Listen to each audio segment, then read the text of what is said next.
आप सभी को मेरा मैत्रीपूर्ण नमो बुद्धाय जय भीम। मैं आप सभी का स्वागत करता हूँ अपने इस YouTube चैनल में जिसका नाम है कदम बुद्ध के धम्म की ओर। आशा करता हूँ कि आप सभी लोग स्वस्थ होंगे और आज हम जो समझने वाले हैं जो भाग वो आपने पढ़ा होगा। तो इस बुद्ध और उनके धम्म के इस 34वें भाग में मैं आपका स्वागत करता हूँ। आज हम बुद्ध और उनके धम्म का जो पहला खंड है जो हम अभी तक सीख रहे हैं, जान रहे हैं, उसका 7वां भाग है समानता और विषमता, बुद्ध की शिक्षाओं के बारे में। तो आज हम बुद्ध ने क्या स्वीकार किया इस विषय में चर्चा करेंगे। तो कल हमने जाना, इसके पहले के भाग में हमने जाना कि बुद्ध ने किन किन बातों का समाचार लिया, किन किन बातों को उन्होंने उनके ढंग से नकार दिया, क्यों नकार दिया, यह भी हमने मोटे मोटे तौर पर समझा है। लेकिन जब उसकी डिटेल्स में हम चर्चा करेंगे, ऐसा नहीं कि उसको छोड़ दिया है हमने, लेकिन उसकी हम आगे जब विस्तृत चर्चा करेंगे, तब बुद्ध की शिक्षाओं की जब चर्चा करेंगे, तब हम इन सभी चीज़ों को विस्तार से देखेंगे। तो आज हम देखते हैं कि बुद्ध ने अपने सिद्धांतों को किस आधार पर प्रस्तापित किया है, स्थापित किया है। तो बुद्ध ने क्या स्वीकारा है। बुद्ध कहते हैं कि उनकी शिक्षाओं का जो प्रथम स्थान है वह मन है। मन सभी घटनाओं का केंद्र बिंदु है, यह उन्होंने स्वीकारा है। मन सभी क्रियाओं में श्रेष्ठ होता है। मन से ही सभी क्रियाओं का आगाज होता है, शुरुआत होती है। मन ही सभी घटनाओं का निर्माता होता है। जो कुछ भी घटनाएं घटती है वो हमारे ही मन की उपज है, चाहे वह घटनाएं अच्छी हो या बुरी हो, वह सभी हमारे मन से ही उत्पन्न होती है।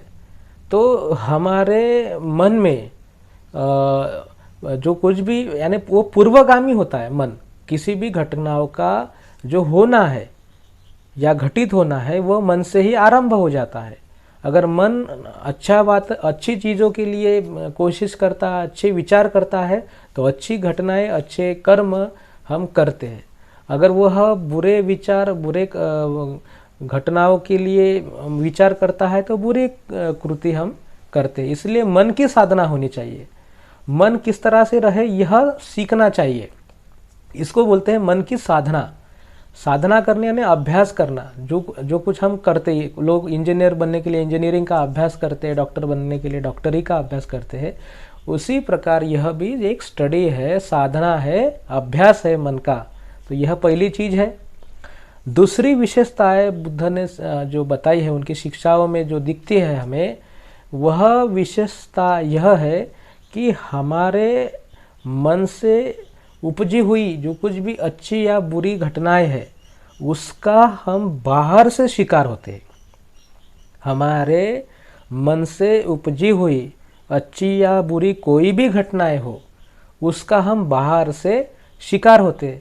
हम देखिए, हम हमारे मन में बुरे विचार उत्पन्न करते हैं। मान लीजिए कि मेरे मन में एक विचार है कि मैं जाके चोरी करूं और चोरी करके मैं कुछ खाऊं पीऊं या कुछ करूं। तो इसके कारण क्या हो सकता है कि मैं पकड़ा जाऊं, क्योंकि तो वो तो गलत कर्म का विचार है और गलत कर्म का विचार आया तो उसको मैंने किया, तो फिर मेरे को प्रशासन ने गिरफ्तार किया, है ना। तो उसका जो गलत जो फल है वो मुझे मिला। और एक देखिए कि कोई आदमी अगर क्या हो कि किसी के पैसे गिर गए, वो जा रहा है, वो मुझे दिखा उसके पैसे गिर गए, उसका पॉकेट गिर गया, तो मैंने उसको उठाया और मैंने उसको आवाज़ दी।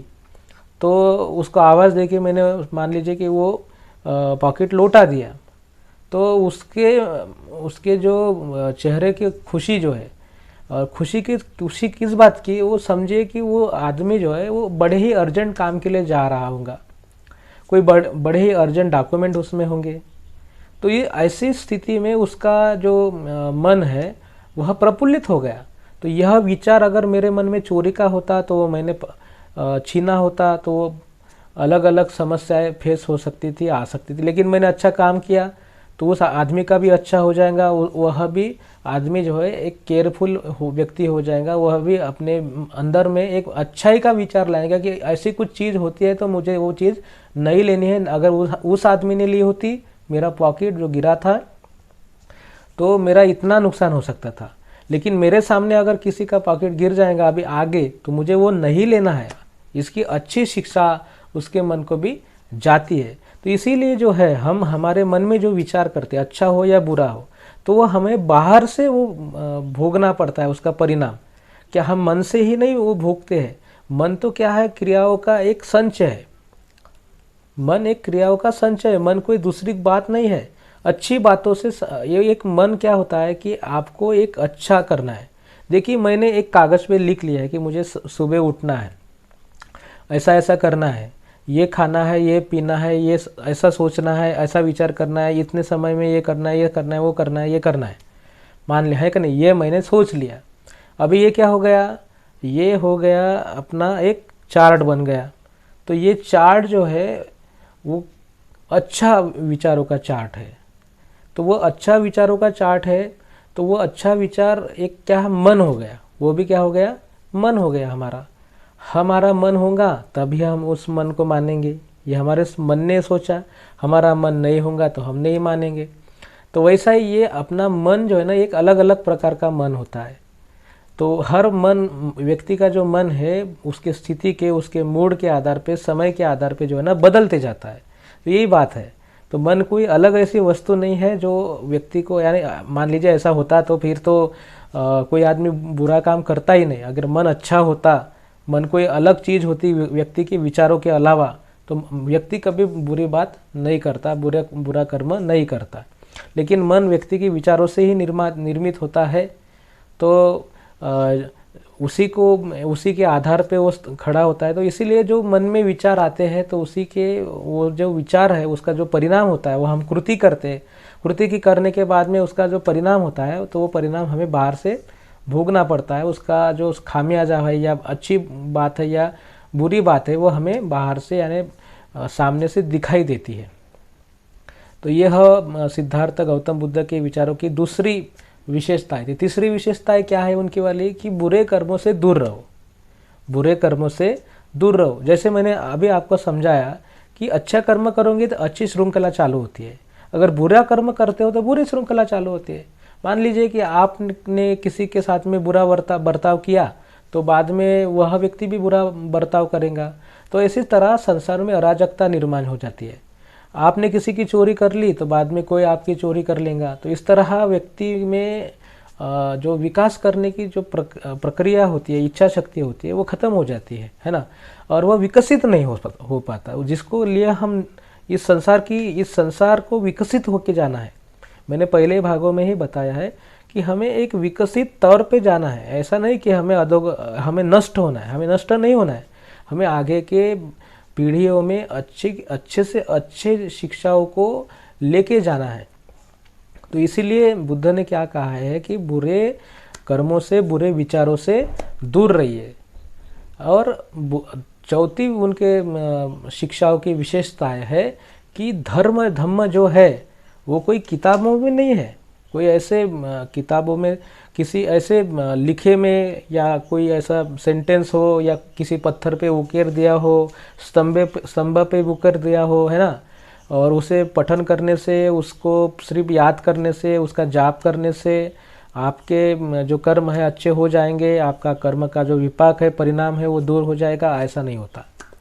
आपके कर्म का विपाक वो आप जब तक है तब तक होता ही रहता है, और आपके जाने के बाद में भी होता है। आपकी निंदा होती है, आपको लोग कब मरता है, अगर आप बुरे हैं तो कब मरता है, कब जाता है, ऐसे करते रहते हैं। इसलिए जो है ना, आपके कर्म, आपके विचार जो है वो किताब में नहीं है। धम्म किताब में नहीं है, धम्म किसी स्तंभ पे लिखा हुआ नहीं है। धम्म जो है जो हमारे आचरण में है, हम उसका किस तरह से इम्प्लीमेंटेशन करते हैं, अमल बजावनी करते हैं, उसमें धम्म है। तो बुद्ध क्या बता के नहीं छोड़ते, वो कहते हैं कि आप उसका आचरण करो, उसको जांचो परखो।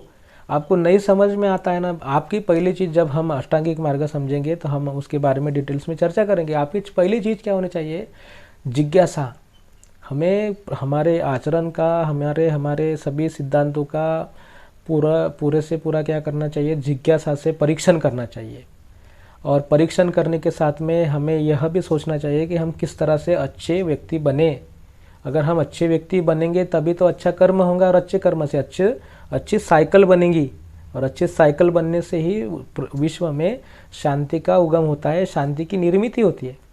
तो यही सभी जो चीज़ें, सभी बातें हैं बुद्ध ने अपने धम्म में जो है सिखाई है।